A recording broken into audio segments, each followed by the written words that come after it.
You are lying down. The room is silent. The light has already been turned off. Your body has found a comfortable position. Your muscles are no longer demanding anything. Your legs are still. Your shoulders sink into the mattress. From the outside, everything looks like rest, but inside, something is still on. It's not a specific thought. It's not an urgent concern. It's a more subtle sensation, as if there were a very faint electrical current moving through you, an almost invisible state of alertness. You are not in danger.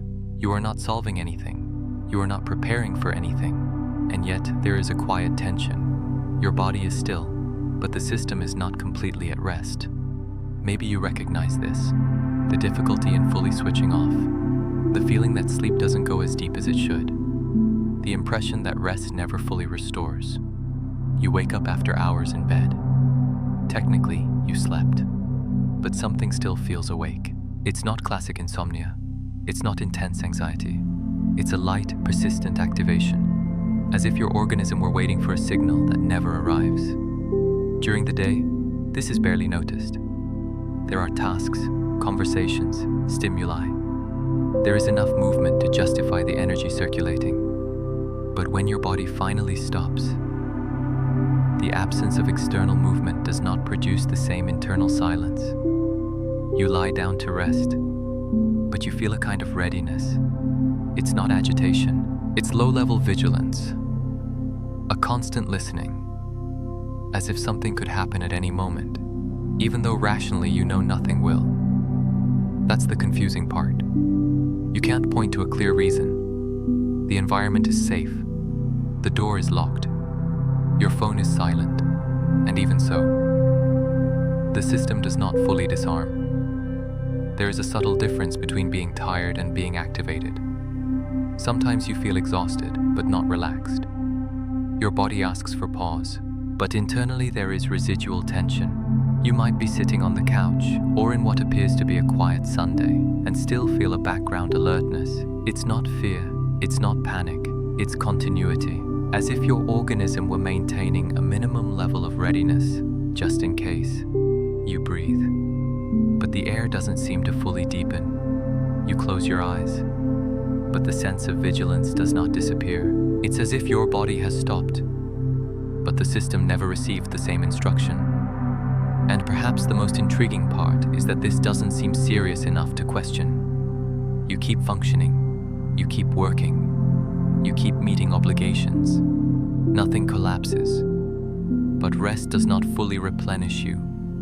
There is a very low background noise, a basal activation, something that remains on. And the more you observe, the more you notice this doesn't happen only at night. It happens in quiet meetings, in long lines, in unexpected pauses, when nothing is demanding action. Something is still in a state of readiness. Maybe you've interpreted this as personality. I'm wired. I'm attentive. That's just how I am. But what if it isn't a personality trait? What if it's a system that never received a clear signal of safety? You can rest your body, but the nervous system does not switch off in the absence of tasks. It switches off in the presence of perceived safety, and maybe that's exactly what's missing. Maybe your body is resting, but your system never received the signal of safety. There is a silent mechanism that regulates all of this, a system that decides every second whether you are safe or whether you need to remain alert. It does not function only when there is obvious danger. It functions all the time, even now. There are two basic tendencies operating within you. One that prepares, another that relaxes, one that keeps the organism ready to react, another that allows it to repair, recover, restore. In theory, they alternate. When there is threat, the body mobilizes. When there is safety, the body slows down. But what happens when there is no real threat? And yet the system remains lightly mobilized. It's not fight, it's not flight, it's a subtle readiness. Like an engine idling. The car is parked, but the engine is still running. You're not moving, but you're not fully powered down either. This basal activation does not need a clear reason. It can sustain itself simply out of habit. Over the years, the system learns that it is safer to remain slightly attentive, slightly prepared, slightly vigilant. Not because something is happening now, but because at some point that was useful. Imagine a quiet house at night. Nothing is happening, but the alarm is armed. There is no intruder. There is no noise. And yet the security system remains active. It's not exaggeration. It's prevention. The problem begins when the alarm is never fully disarmed. When readiness mode becomes the default. You might be sitting. You might be lying down. You might be on vacation. But internally, something continues monitoring. Not specific thoughts, but signals, shadows, subtle changes, possibilities. This does not generate explicit anxiety. It generates light tension, a state of constant listening. And that state consumes energy, not in an explosive way, but continuously, like a pilot light that is always on. Small, discreet, but constant. Your body may be still, but the system is still evaluating. This explains why sometimes you wake up tired even after sleeping. Sleep happened, but the depth of shutdown may not have been complete. Not because you were in danger, but because the system never received a clear signal that it could deactivate. During the day, this activation may even seem functional. It keeps you attentive, productive, responsive. But at night, when there is nothing left to respond to, it becomes evident. You notice something is still on, and you begin to ask yourself, why can't I fully relax? Maybe the question is not about ability, maybe it's about signal. The system does not rely only on logic. It relies on sensation, perceived safety. And safety is not simply the absence of tasks. It's not simply being at home. It's an internal recognition, a state that says, now you can let go. If that recognition does not happen, the engine continues idling. Not loud, not dramatic, but active. And when this persists for a long time, light activation stops feeling like activation. It starts feeling normal. You get used to a constant level of tension, to slightly elevated energy, to a silent readiness, until the fatigue begins to feel inexplicable. Because technically, you rested, but internally, the system did not fully switch into repair mode. And maybe that's where the shift begins. It's not that you are weak. Maybe you have simply been too activated for too long. There is a paradox that is difficult to accept. You sleep, you take vacations, you have light days, and still, restoration doesn't feel complete. This doesn't happen because rest failed. It happens because physical rest is not the same as nervous deactivation. The body can stop, but the system can remain in light vigilance. That's why sometimes emptier days feel more exhausting. Without dominant tasks, the organism receives no clear direction. And when there is no external direction, internal monitoring gains space.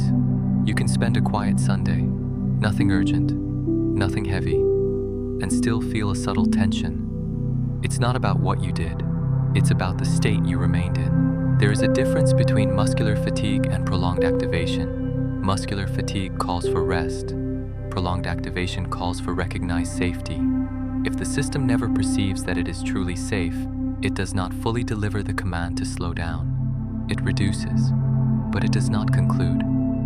It's as if the volume lowers, but never reaches zero. And this creates a curious sensation. You are not collapsing, but you are not restored either. You are in between, suspended. Maybe you interpreted this as normal tiredness, or as excess responsibility, but there are extremely busy people who, when they stop, can switch off. And there are people with light routines who remain tense even without demands.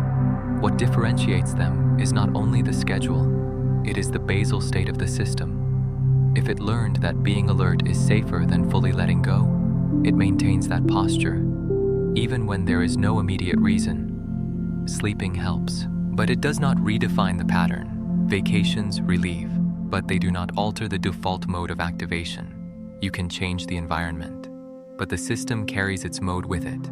And perhaps the sentence that begins to shift everything is this: maybe you are not too exhausted. Maybe you have simply been too activated for too long. That difference changes the axis of interpretation, because exhaustion suggests lack of strength, activation suggests excess readiness, and constant readiness consumes energy, even when nothing is happening.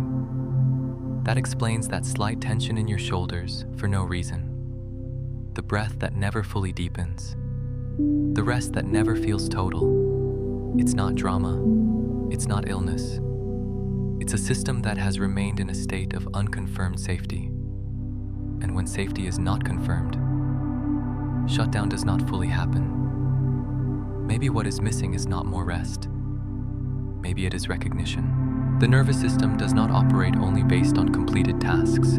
It operates based on signals, internal signals that the environment is safe, that the moment does not require vigilance, that it is not necessary to maintain readiness. Safety is not simply the absence of a problem. It is a bodily experience, a recognized state, and that state does not arise automatically just because you decided to stop. The body may be still. But if the system does not perceive safety, it keeps the pilot light on. Over time, this light activation becomes the default.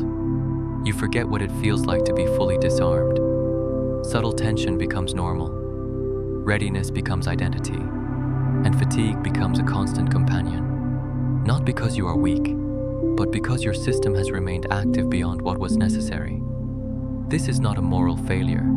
It is not lack of discipline. It is not inability to relax. It is learned functioning. And learned functioning does not deactivate through logic alone. It responds to perception. If the organism does not register safety, it does not conclude vigilance. It's simple, but profound. Maybe that's why physical rest has never been enough. It interrupts movement, but it does not redefine state. You can lie down, you can sleep, you can travel.